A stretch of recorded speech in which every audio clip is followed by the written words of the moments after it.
नमस्कार. तुम्ही कधी सर्कस किंवा जत्रेत गेले असाल किंवा डोंगराचा खेळ पाहिला असाल तर तुम्ही दोरीवर चालणारा खेळ जरूर पाहिला असेल. येथे माझ्याकडे एक बाहुली आहे जी स्वतःला या पातळ दांड्यावर संतुलित ठेवते. जर मी या बाहुलीला थोडेसे जरी ढकलले तरी ती खाली पडत नाही. पहा, तर हे घडतंय असं की या बाहुलीचे अधिकांश वजन तिच्या आधारबिंदूपासून खूप खाली आहे. याच कारणामुळे या बाहुलीचे जे सेंटर ऑफ ग्रॅव्हिटी म्हणजेच गुरुत्वमध्य आहे ते देखील तिच्या आधारबिंदूपासून खूप खाली आहे. म्हणून ढकलल्यावरही ही बाहुली पडत नाही. कोणत्याही वस्तूमध्ये एक बिंदू असतो आणि वस्तूचे सर्व वजन त्या बिंदूवर असते, गृहीत धरू शकतो. या सेंटर ऑफ ग्रॅव्हिटी म्हणतात.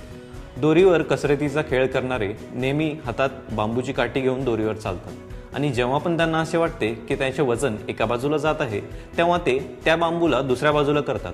असे केल्यामुळे ते नेहमी आपल्या सेंटर ऑफ ग्रॅव्हिटीला बरोबर दोरीच्यावर ठेवतात, स्वतःचा तोल सांभाळतात आणि पडत नाहीत.